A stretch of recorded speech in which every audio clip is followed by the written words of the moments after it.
Валерий Михайлович. Он ходит по берегу Среднего Дона по русскому полю. Это тоже мой друг очень большой. А поле просторно, а небо бездонно, а воздуха воль. Встречают его соловьи да лягушки, довольные ветром. Цветов на пушке, до леса опушки, дорог километров.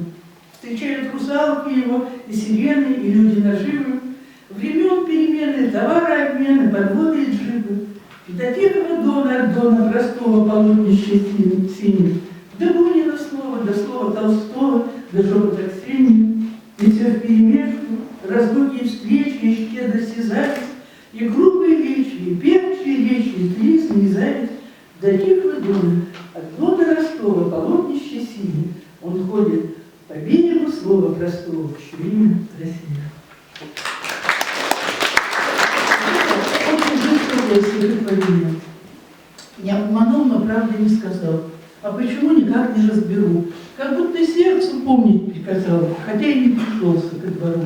Как странно жить, когда тропа одна, а столько встреч и бесконечная речь, и бережешь чужие имена, хотя родные надо бы беречь. Стихотворение, с удовольствием его сейчас прочитать. Творчество называется.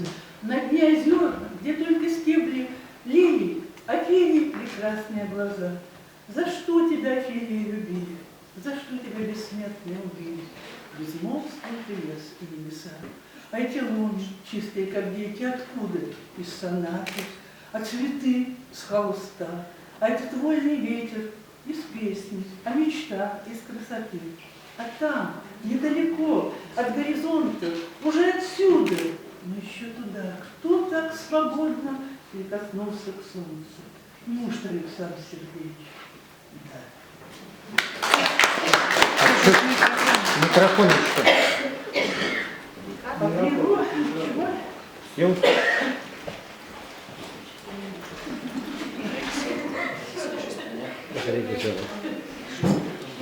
А природа она создает на века, и не мучайся взглядом. Значит, Пушкин какая века, если Пушкина нет.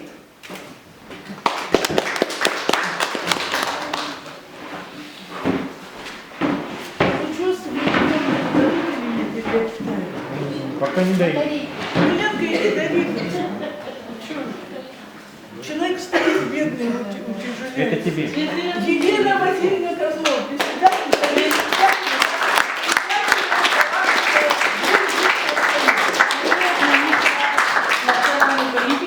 Она извинялась. Надька, я не могу так долго ждать, ты не идешь, я ей не отдала.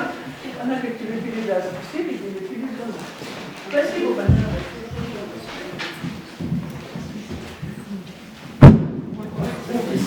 Бах по башке. Две сферы. Анатолий Федулов, это мужу. Две сферы, море и земля. 87 год. А поженились в 63-м, мы сами считаете, пока это. Две сферы, море и земля в тот день переплелись, не пререкаясь, не деля себя на слово весь. Горизонтальный их удел судьба превозмогла, и вир нездешний пролетел кометой сквозь тела.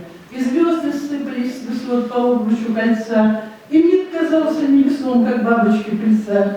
И зацепились города за плечи тополей, и прикоснулась навсегда твоя рука к моей. А помнишь дорогу к казенному дому? Конечно. И разве ты это не знаешь? А помнишь, по городу шли золотому, и ты говорил, что меня понимаешь? За что мне на свете такое везенье? Я вовсе не стою небесному свету. А помнишь, тогда началось воскресенье, конечно. Ну вот, и душа так где-то.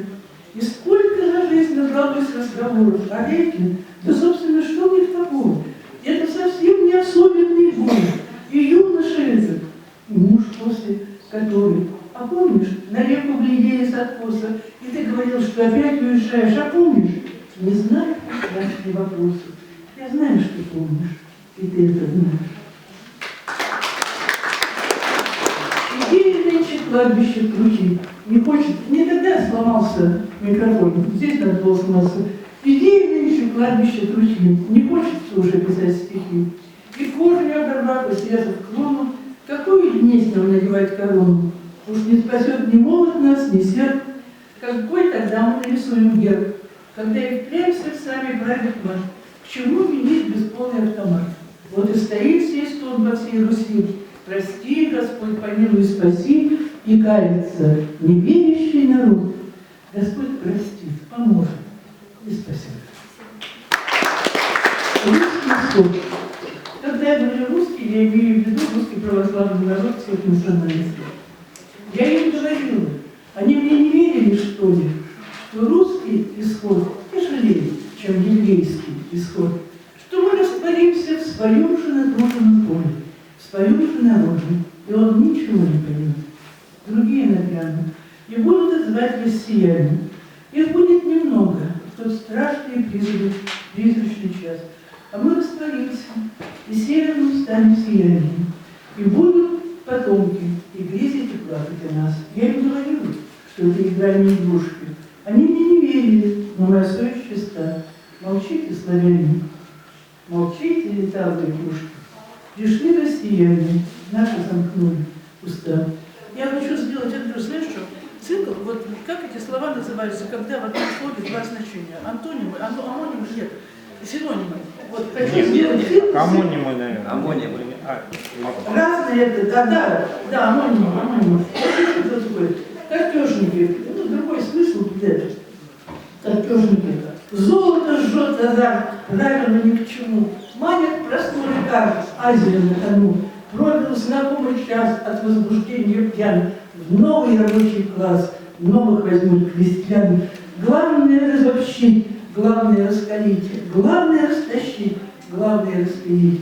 Новый железный век взялся за новый круг. Время ведет разбег. Это коснется всех на рубежах разлук. Но на море свет, север встает в дозор. Мало ли, сколько лет нам застилали взор.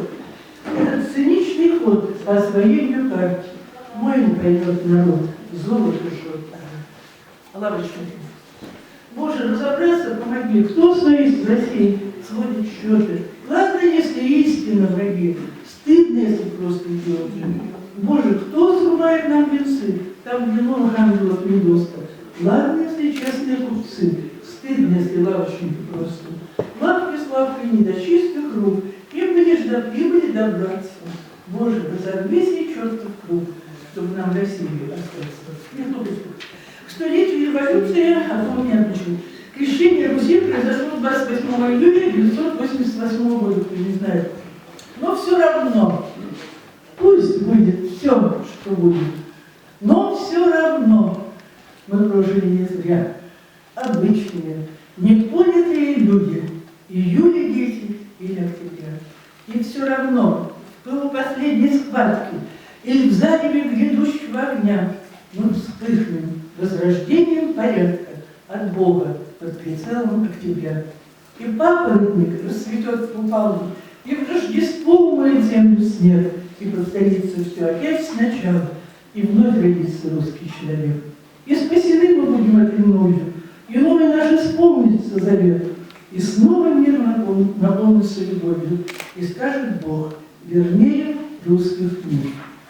Надо заканчивать. Ну давай, последнее, прошу. Так, только из-за тебя. А можно внизу продолжить? Там внизу, потому что... Сейчас, да нет, ну что вы, да нет. А я, кстати, не заканчиваю. Я хотела 3 прочитать, прочитаю 2, все равно.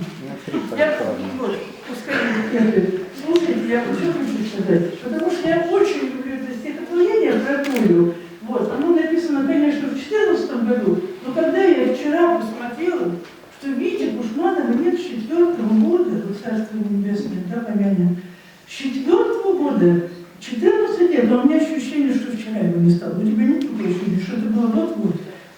Вот. А я написала это стихотворение 14 года, так это 44 года назад, но слушайте, я очень люблю стихотворение. Сразу говорю, что мой Геннадий очень хороший стихотворение. В этой энергии, жизни и света, тьма в оболочке присела под вечер. Ждет, что на севере кончится лето. Белые ночи уйдут бесконечно. Белые ночи на белые зимы. Тьма уговаривает подмениться. Как ей цветные луга нелюбимые, как нелюбимы ей юные лесы. в этой энергии счастья и чуда горе накинуло дымку тумана, чтоб не узнали, приходит откуда, чтоб не корили, зачем ты так рано. Горькое горе на сладкие вишни, падают вишенки, как неживые. Ты улыбаешь, ты извиняешься, видишь, как вышло, вдруг превращаясь в цветы полевые. В сердце тихонечко просится вечность, и мне говорят, что тебя уже нету. Тьма в уголочке присела под вечер, ждет, чтоб насилие кончилось где-то. Я, конечно, то стихотворение, которое я хотела прочитать, вы прочитаете, в ВК, оно у меня там стоит, я к вам пришла не девочка, я песня, очень хорошая стихотворение. Ну, не знаю, язык. Ты лучше его прочитай. А? Что нет с тобой? Ну, оно есть где-то, там я не могу найти, я нервничаю. Слушайте, ну давайте тоже хорошее прочтем. Скажу вам на всякий случай. Меня это тайна мучит. Я родиной упоена, я родиной пленена.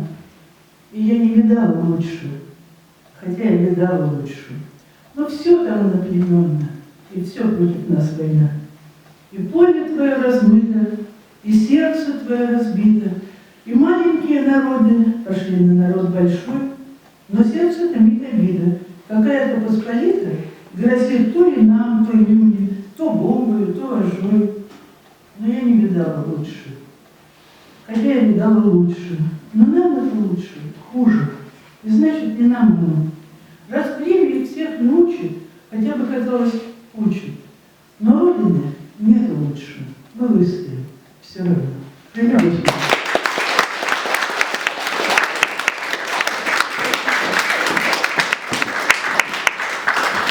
Дорогие друзья, поздравляю всех с Днем поэзии. Большим праздником, который сегодня уже заканчивается. Вот. И мы поздравляем всех и надеемся, что всех увидим и через год, и через два, всех здоровыми. Обязательно 21 марта приходите в литературный музей. Всех вам.